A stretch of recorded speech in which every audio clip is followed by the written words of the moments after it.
Well, good evening, brethren. Chapters 1 through 9 of 2 Corinthians seem to be addressing the repentant majority of the brethren after he wrote 1 Corinthians. But now from chapters 10 through 13, Paul seems to be addressing the minority which were still being influenced by false teachers. And we can see an abrupt, shall we say, an abrupt change in tone, and in a way Paul is writing in this letter of 2 Corinthians, starting from chapter 10. Paul is not going to get these people that are causing troubles off the hook. Obviously, some have changed. But there are others that there is still a problem, a challenge. So Paul has tried to come to them in meekness and gentleness, but he's saying in these 3 chapters basically that if necessary, he will come to them in great boldness. Let's then start reading verse 1 of 2 Corinthians chapter 10. Now I, Paul, myself, am pleading with you by the meekness and gentleness of Christ, who in presence am lowly amongst you, but being absent am bold toward you. And so he says, he has been bold in his letters, but if needs be, I can also be bold in presence. And so he continues now in verse 2. But I beg you, that when I am present, I may not be bold with that confidence by which I intend to be bold against some. In other words, I hope I don't have to be bold when I come, because I hope you've changed. He says, who think of us as if we walk according to the flesh. In other words, people were accusing Paul of behaving carnally. And we know, for instance, if we read in Romans 8, verse 9, it says, but you are not in the flesh, but in the Spirit, if indeed the Spirit of God dwells in you. And now, if anyone does not have the Spirit of Christ, he is not his. We are not to live after the flesh. We are to live with God's Spirit. We are to live according to the Spirit, as we read in verse 13. For if you live according to the flesh, you will die. But if by the Spirit you put to death the deeds of the body, you will live. But they were accusing Paul, as we read here in verse 2, at the end of verse 2 of chapter 10, they were accusing Paul of being carnal, of being unconverted. And so let's continue reading in verse 3.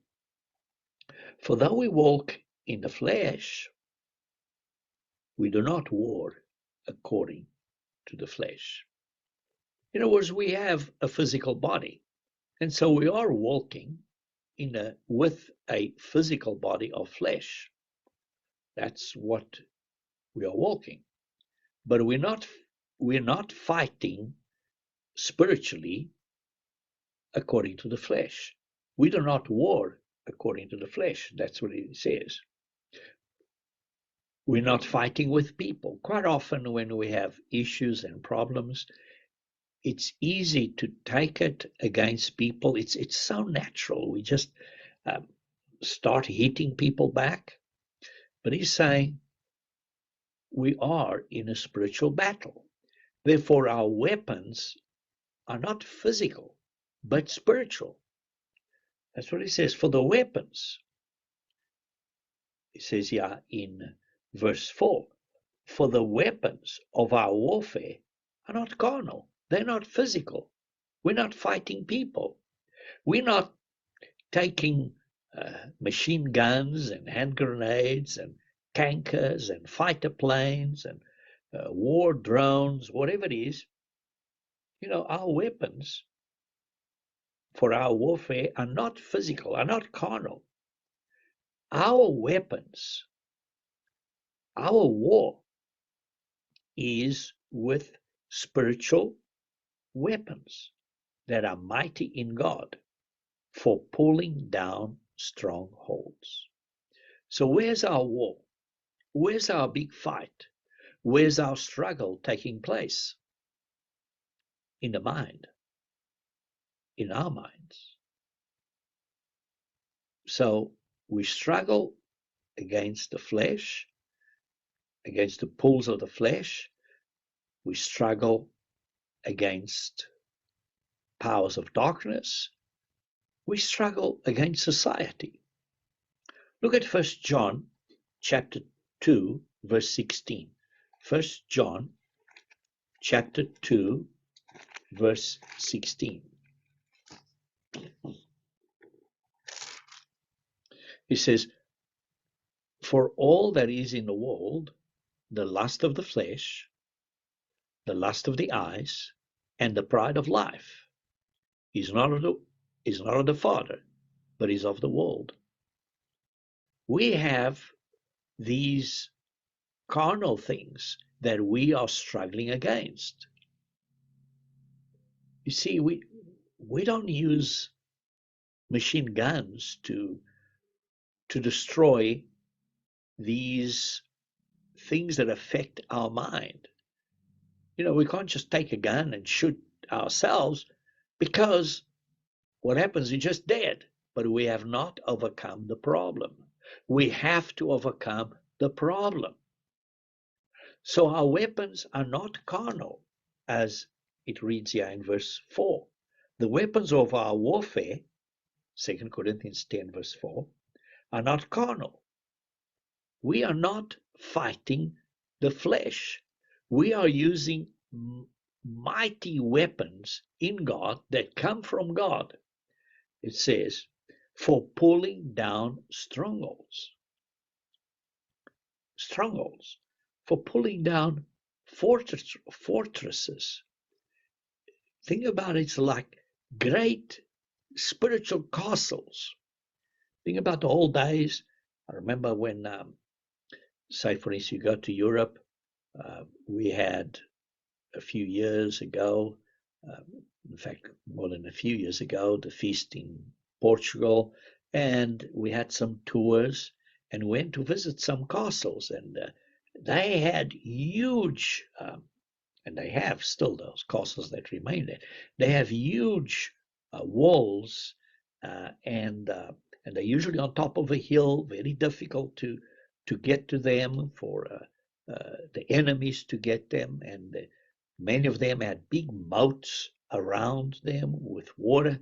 So it was very difficult for people to attack those fortresses, those strongholds. And sometimes it could take years surrounding a city. Sometimes they had to starve the people. In Jerusalem in 70 AD, the Romans basically starved the Jews. And so you can think of, for instance, about the times of Jericho, when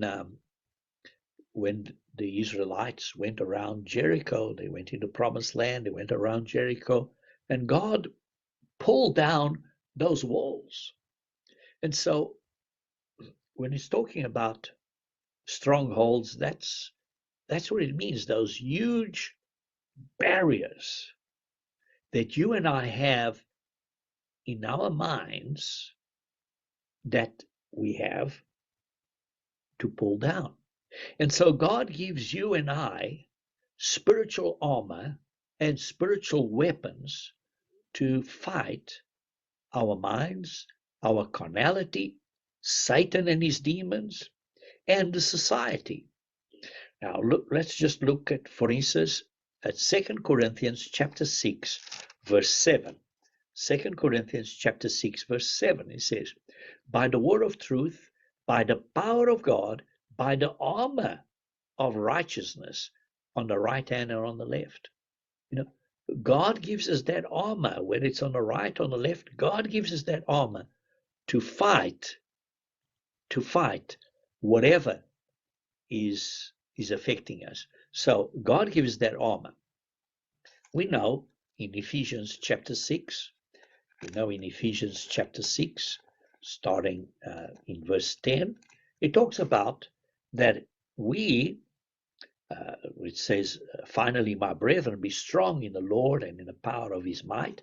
We are to put on the whole armor of God, that we may be able to stand against these wiles, these tricks of Satan. You see, we are fighting against Satan and his demons, because it says here in verse 12, for we do not wrestle against flesh and blood, but against principalities, against powers, against the rulers of the darkness of this age, against spiritual hosts of wickedness in the heavenly places. When we have difficulties and challenges with people, it's very easy for us to think, well, we're fighting this person and that person. It's so easy because sometimes a person says things to us that they really stab into us. They stab into our hearts. And we could think that we are fighting against that person. But who we really got to be aware of is that Satan and his demons are sometimes using people's emotions and pulling little strings here and little strings there, and we encounter ourselves in a battle, but the real enemy is Satan and his demons. We are fighting against them. Look at verse 13. Therefore, take up the whole armor of God, that you may be able to stand in the evil day, and having done all, to stand. And brethren, nowadays we're standing in evil days. You just have to watch the news and watch what's happening. The days are evil, very, very evil. And having done all, to stand. Verse 14, stand therefore, having girded your waist with truth. You know, we gotta hold on to the truth. When something else becomes more important than truth, it really is a problem. You know, it's easy in this society to say, well, that is the process. Are we putting the process in front of truth? You know, we got to be careful. That's why it says, you know, whatever you do with truth, speak the truth, live the truth, but in love, in a right approach, in a godly approach. Sometimes we stick for the truth, which is right, correct, but it's how we do it that we got to be careful.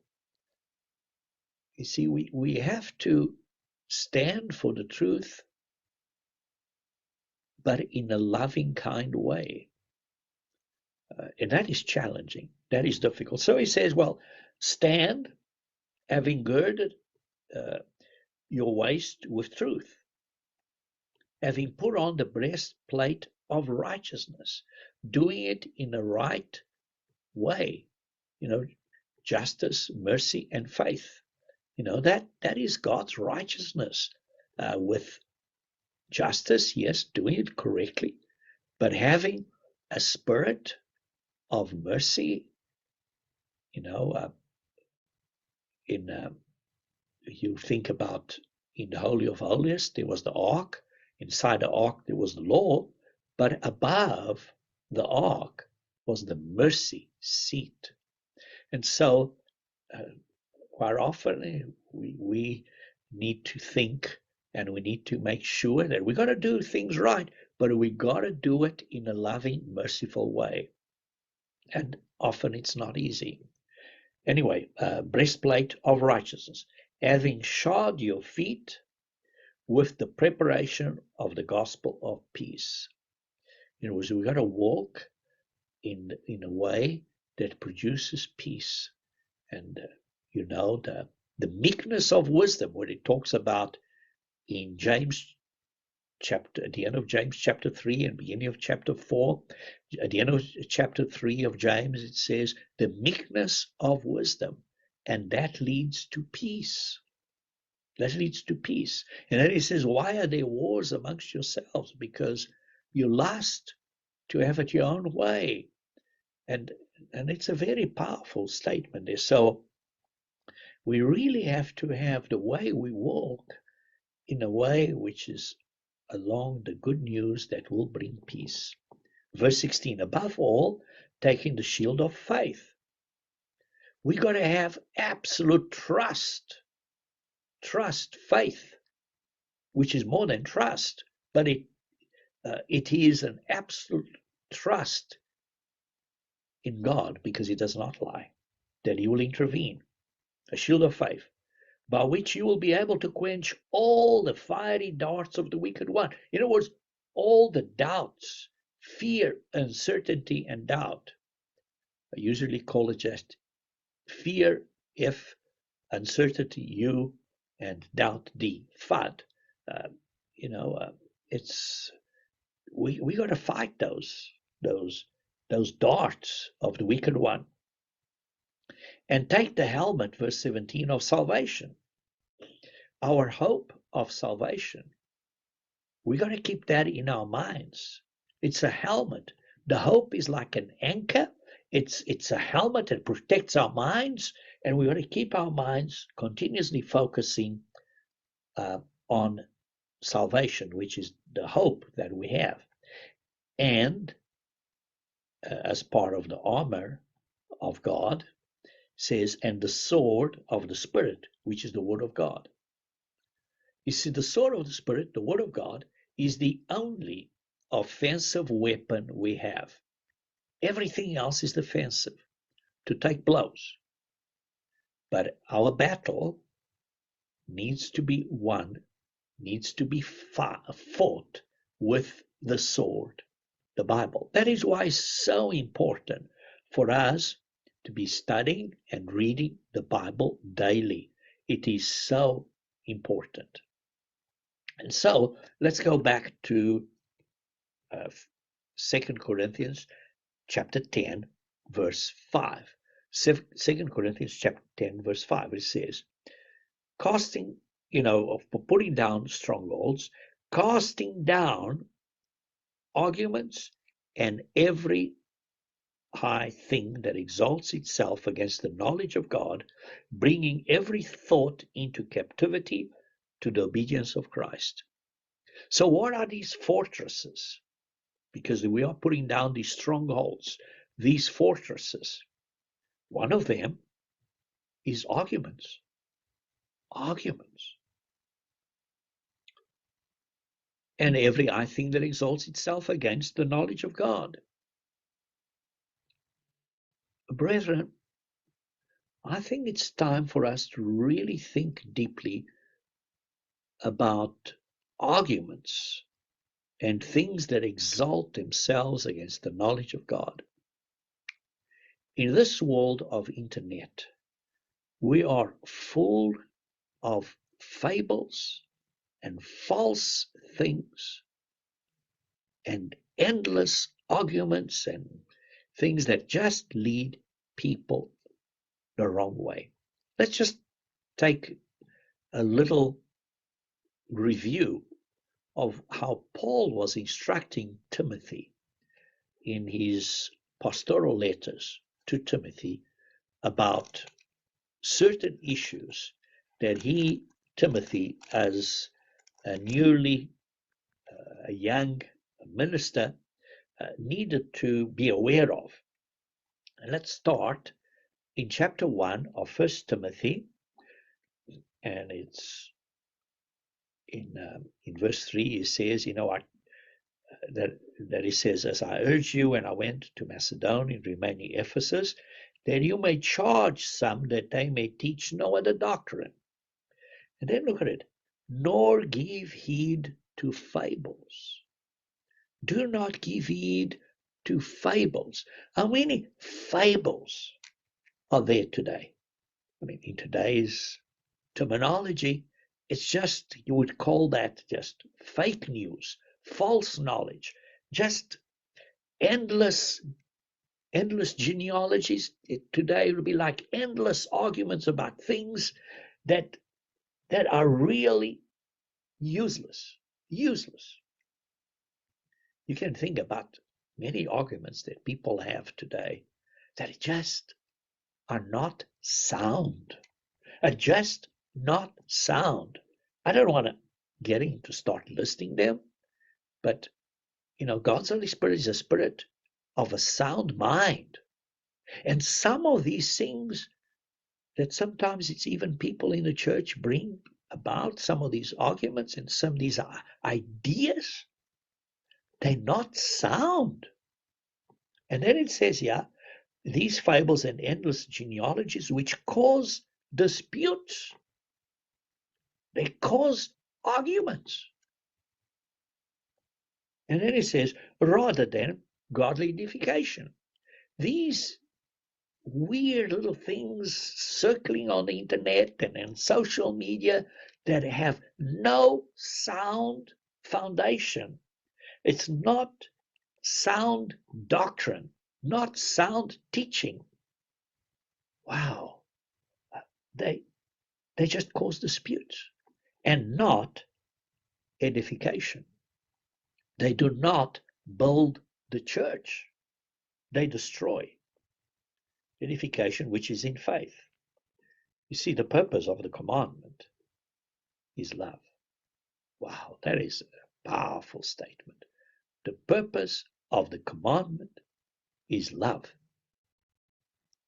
From a pure heart, from a good conscience, and from sincere faith, from which some have strayed, have turned aside to idle talk. Blah, blah, blah. They say things which are really fake, false, just fables, idle talk. Let's look a little bit further in verse 18. This charge I commit to you, son Timothy, according to the prophecies previously made concerning you, that by them you may wage the good warfare. We are in a battle against these arguments and endless genealogies and things that are fake. And today, it's so bad. It's so bad. It really is. But we just read a bit further now in chapter 4 of Timothy. Chapter 4 of Timothy, let's read verse 1 and 2. Now the Spirit expressly says that in latter times, brethren, we're living in latter times.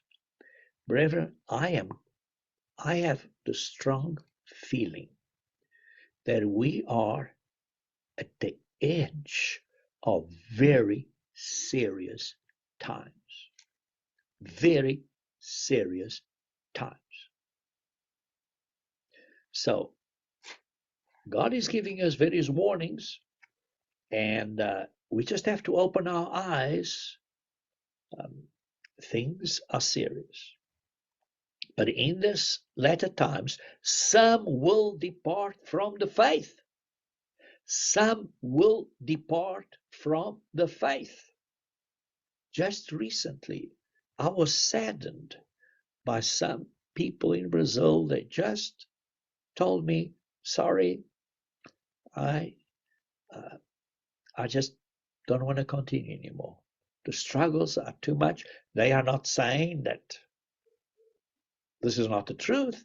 They're just saying, well, I just can't continue anymore. The struggles, the stresses, I'd rather just go with the world. Brethren, it breaks my heart. And so I try to contact them. I try to, without being quote unquote a nag, saying, hey, I'm here for you. How can I help? You know, like, like going after that sheep that's gone astray, trying to, but sometimes they don't want you to be uh, kind of looking after them or trying to look for them. It's so sad. I don't know how to explain it, but it really is sad. But anyway, it says, giving heed to deceiving spirits and doctrines of demons. Brethren, there's so much fake, false teachings, which are, deceitful. Deceitful. They're absolute lies. It says they're speaking lies in hypocrisy. It's what's happening. And people then have their own conscience seared with a hot iron. Well, it just doesn't matter. I know it's not the right thing what I'm doing, but I'm just going to do it because, well, I hope not. I really pray for these people. I pray that we may help them, that they may come back and try and open up opportunities and encourage them to come back. But this is what's happening today, brethren. Look a bit further. Still in 1 Timothy chapter 6. 1 Timothy chapter 6. Let's read verses 4 and 5. He's talking about that don't allow people to teach otherwise. And he says, and those that do so, they are proud, knowing nothing, but are obsessed with disputes and arguments over words. Over words. I encounter it in the situation that I am because, how should I put it?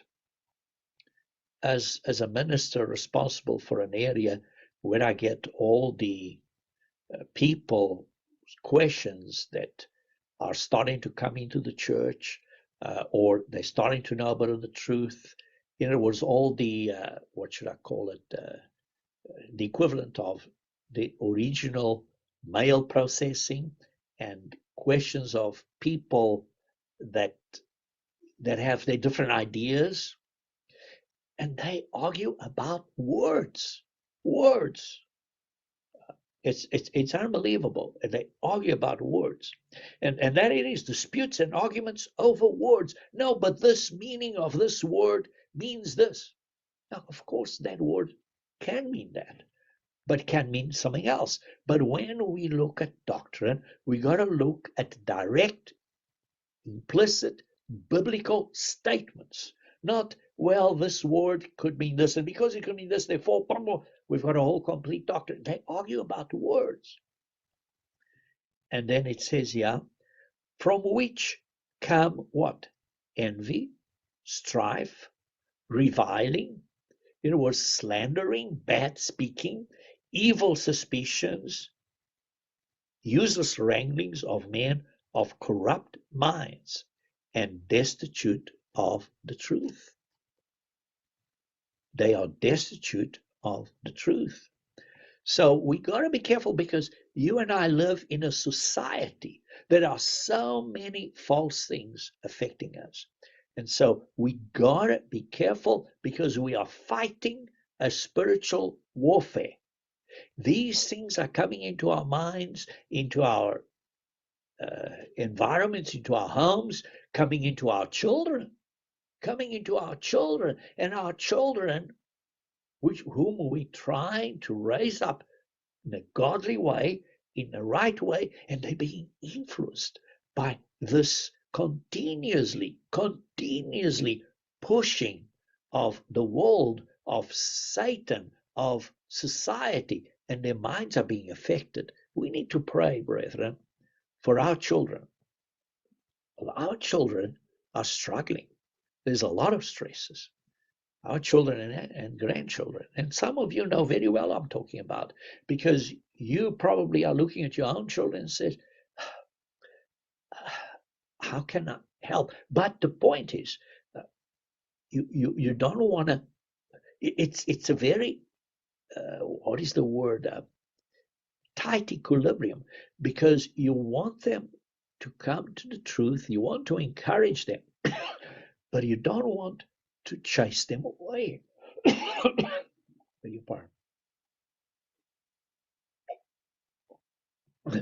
don't want to chase them away. So you want them to repent and come to the right way. So we all pray and ask God for wisdom in what we say, that it may help our children. So that's a challenge. We got to pray for one another, brethren. I beg your pardon. Because there are a lot of stresses out there with our children. And the problem is we are in a war, spiritual warfare. Now in 2 Timothy chapter 2, verse 3 and 4, it says, you therefore must endure hardship as a good soldier of Jesus Christ. You see, we are engaged in a war. We are fighting Satan, the devil. We are fighting this society.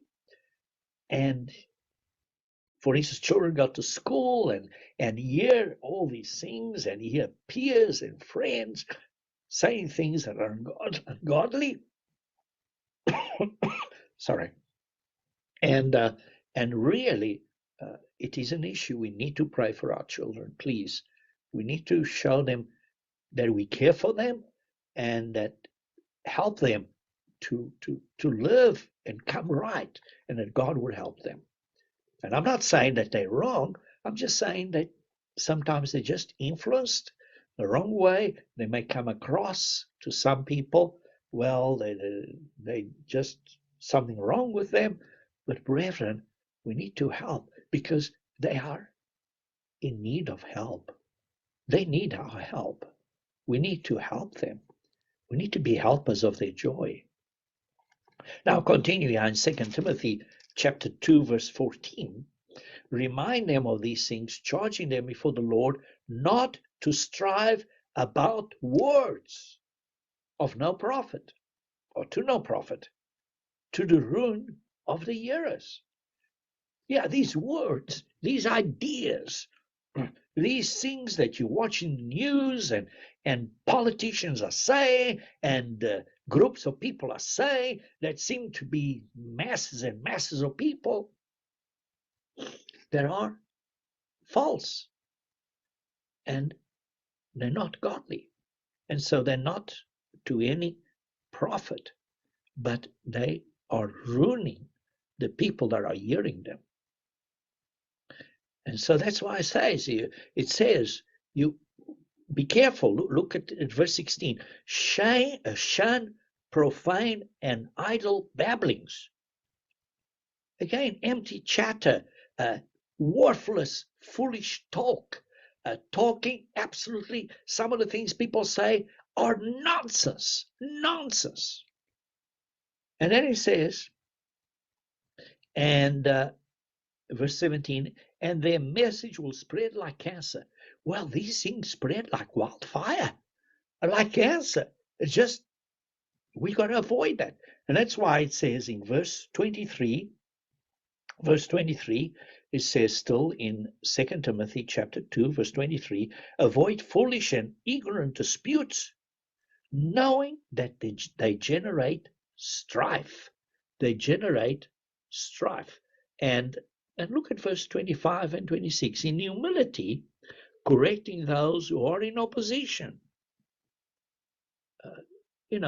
Some are just being led astray. They trying to do the right thing, but somehow they're being led astray, or others are striving about words and going the wrong way.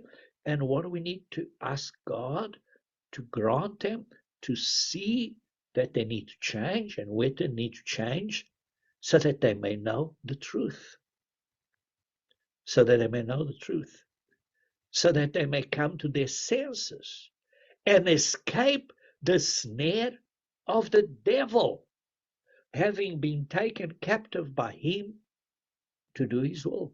That's what's happening in society, brethren. We gotta pray and in humility, gently, lovingly correct those that are struggling and help them. And some are not just needing help, some are, as it says here, are in opposition. But we need to help people. And then in still in 2 Timothy, now in chapter 3, verse 13, it says, but evil men and impostors will grow worse and worse, deceiving and being deceived, and they're affecting our children and others. But these evil men in the society are getting worse and worse. I think you can see it. I don't have to hammer it more. And that just generates, and strife creates problem. Look at also at verse 25 and yeah, we read that. Sorry. So let's read in chapter 4, 2 Timothy chapter 4, verse 3 and 4. It says, for the time will come when society, people around us, will not endure sound doctrine, but according to their own desires, because they have itching ears, they will heap up for themselves teachers, and they will turn their ears away from the truth and be turned aside to fables. Brethren, I'm going through these things so you can see that Paul is telling Timothy time and time and time again that what's happening in society, and you can see what's happening today in society. This is in the last days that we live in perilous times, and people are being led this way. And that's why it says, but you, verse 5, 2 Timothy 4, verse 5, be watchful in all things, endure afflictions, do the work of evangelist, fulfill your ministry. So we all have a job to do, whatever our responsibility is, but we got to endure, and we have to continue fighting the good fight. Like Paul said there in 2 Timothy 4, verse 7, Paul said, I finished the good fight, I finished the race, I've kept the faith. Can we come, as we come approach to the end of our road, can we say the same thing? I fought a good fight, I finished the race, I've kept the faith. I hope so. I hope we all can. Satan is doing his best, brethren. Satan is doing his best to destroy you and I, to destroy us, to destroy our children. We have to fight against Satan's traps, pitfalls, landmines that he places in front of us to destroy us. Plus, he's inspired this whole society in this world to put additional pressure, and on top of that, we have our own deceitful minds, our carnal minds that we have to overcome. And so, as we go back to 2 Corinthians chapter 10, verse 5, you see, we've got to cast down these arguments and every high thing that exalts itself against the knowledge of God. You see, because these are the strongholds that we have to overcome. It says, yeah, we got to pull down these strongholds. And then he says, at the end of verse 5, bringing every thought into captivity to the obedience of Christ. Think about it. Our objective, our goal as a true follower of Jesus Christ is to bring every thought into the captivity to the obedience of Christ. We got to rule our emotions and not allow them to rule over us. Those are the fortresses. Those are the strongholds that we are to pull down. We are to put off the old man. Look at Colossians chapter 2, verse 8. Colossians chapter 2, verse 8. And it is interesting, brethren, if you read carefully, Colossians chapter 2, verse 8.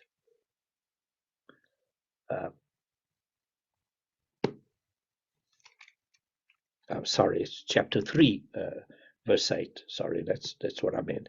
Colossians chapter 3, verse 8. It says, but now you yourselves are to put off these. Now we're to put off these. Look at it carefully, what it says. Look at it carefully. Because in verse 5 it says, therefore put to death your members which are on earth, and any lusts, fornication, uncleanness, passion, evil desire, etc.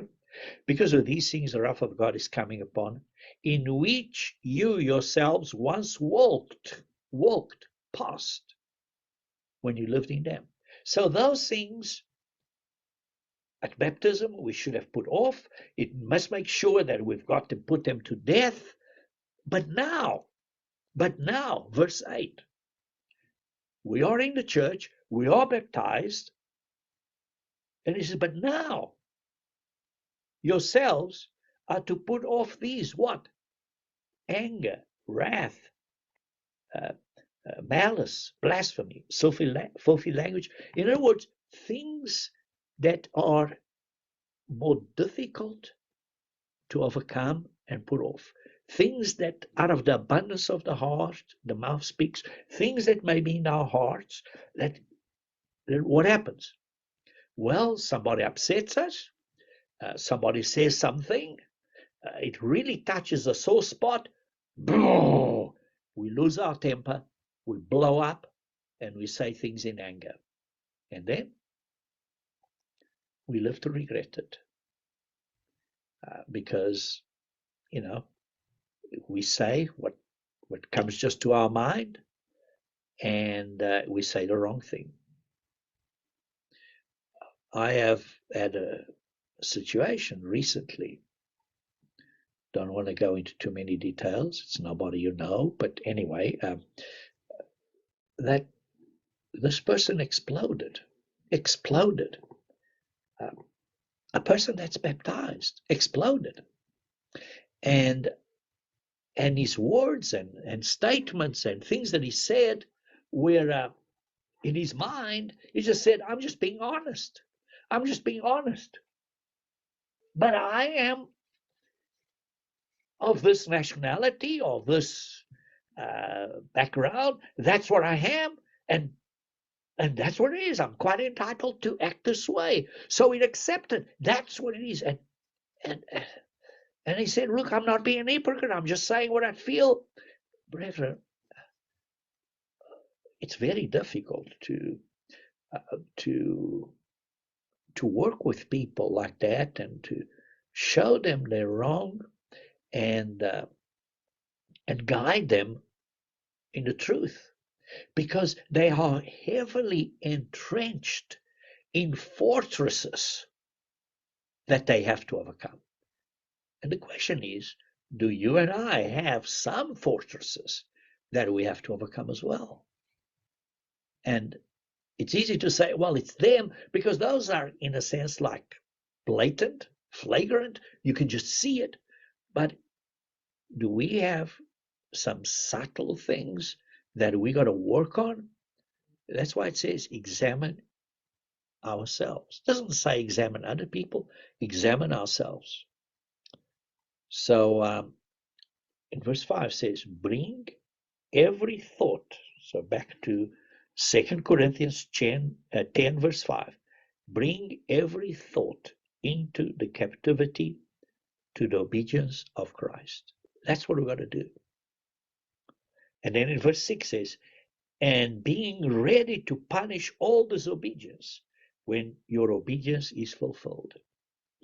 In other words, don't bring out, for instance, human reasoning. Punish all disobedience. Don't bring out some sort of human excuse for you saying what you are or being. No. Punish all disobedience yourself. Bring every thought under the authority of Jesus Christ. Any type of thought, ideas, speculation, reasoning must be brought into subjection. Must be brought into subjection. And now, why is this? Well, here's the real issue in a sense, is because we look at the physical, we look at people, we look at outward appearance, and we need to understand that our fight is spiritual. 2 Corinthians chapter 10 verse 7 says, do you look at things according to the outward appearance? Well, it's this man that said to me, and therefore I have the right to hit back or whatever. Well, for one, we know that God looks at the heart. You just have to look at the story of David when he was selected as a king. Remember that in 1 Samuel 16 verse 7 he says, God said, that's the man. But don't look at somebody that is powerful, strong, and fit, and Superman. And God looks at the heart. God looks at the heart. And then continue reading in 2 Corinthians 10 verse 7. If anyone is convinced in himself that is Christ's, then let him again consider this in himself, that just as he is Christ's, even so we are Christ's. So, don't put your trust in your own self-righteousness. I'm a Christian. I'm better than you. Whoa, whoa, whoa, whoa. So am I. So are we. So where's our trust? In our self-righteousness or in God's righteousness? And then verse 8, for even if I should boast something, what more about our authority, which the Lord gave to us for edification and not for your destruction, I shall not be ashamed. Paul is saying, look, I have authority. God has given me certain responsibilities in the church. But what is the authority in the church for? Why is there authority in the church? It says, which the Lord gave us for edification. There is authority in the church, but it's to build the church. It's to help the brethren to grow. It's not, the authority is not for destruction. And I shall not be ashamed of that authority, because it's to edify. It's to build the church.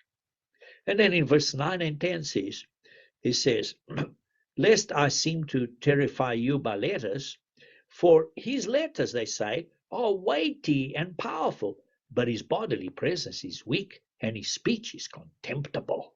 Oh, he's a bad speaker. Oh, his sermons are terrible, terrible sermons.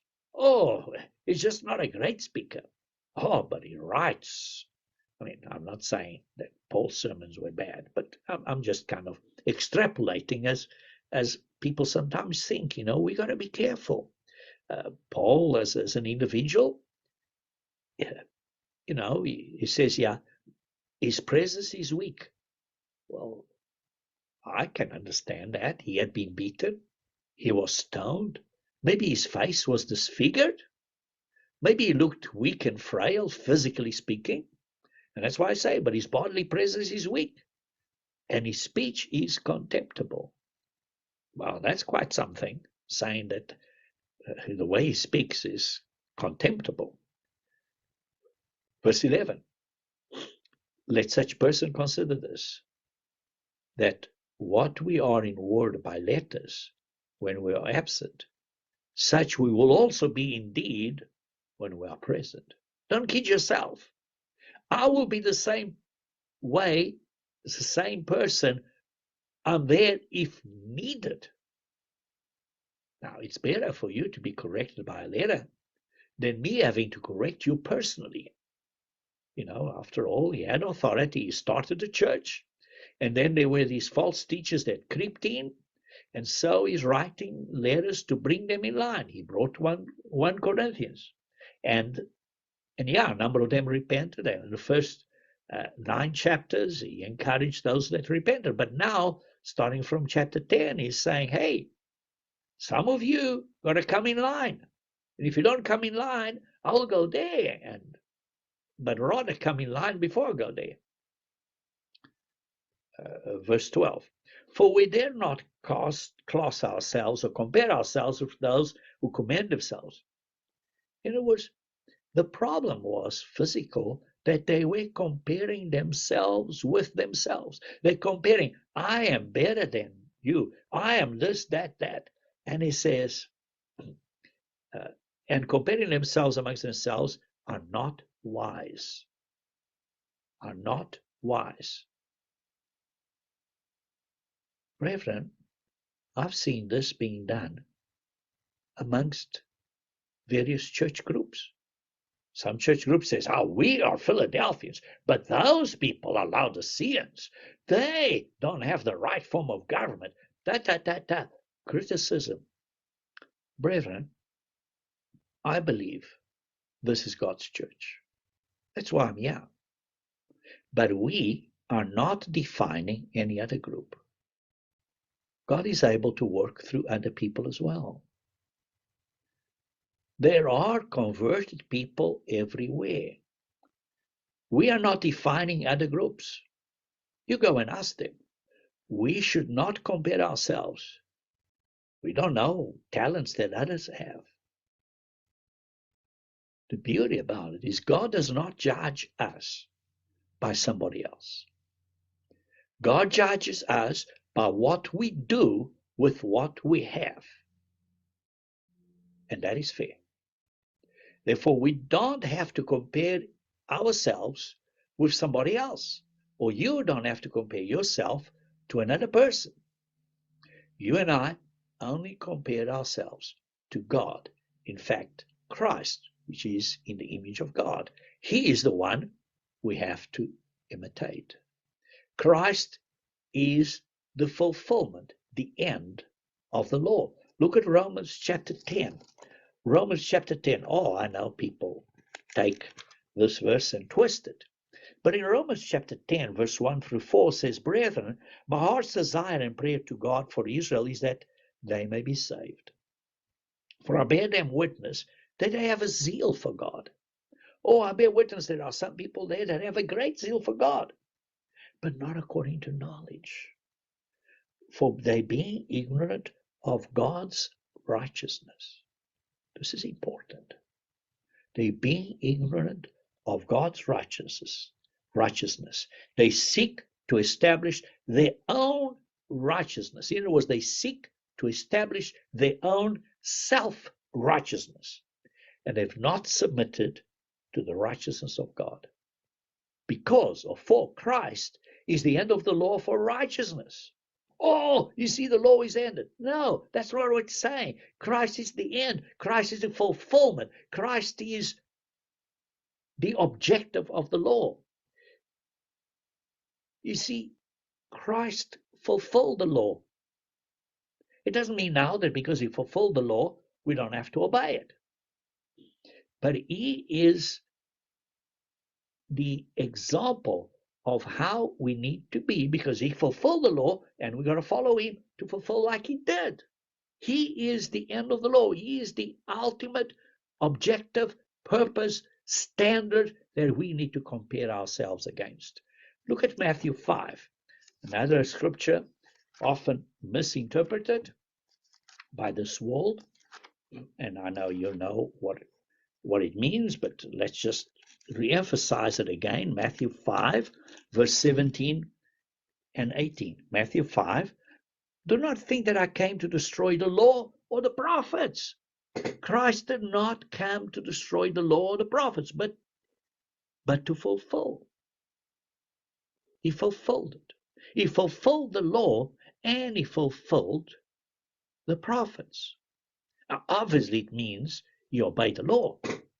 But he also fulfilled the law from the point of view that the law pointed to the Passover lamb, and he is our Passover lamb. The law pointed to a high priest, and he is our heavenly high priest. And so from the law, and there are other points about the law, about the sacrifices, that he fulfilled those sacrifices. But he also fulfilled prophecies about the suffering servant, and his return as the Messiah.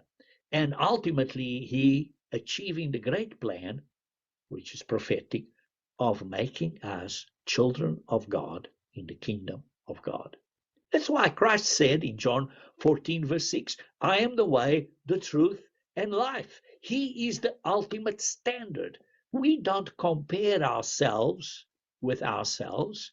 We could compare ourselves to God, to Christ. That's who we compare ourselves to. And so let's continue reading in 2 Corinthians chapter 10, verse 13. We, however, will not boast beyond measure, but within the limits of the sphere which God appointed us, a sphere which specifically includes you. Our sphere of influence, our area, our jurisdiction is where God put us, in this case, Paul, to have a responsibility, his jurisdiction. So he's working within that sphere, that area of influence that God gave to him. For we are not overextending ourselves as though our authority did not extend to you, for it was to you that we came with the gospel of Christ. You see that he came and preached to the people in Corinth, and that's his area of responsibility that God gave him.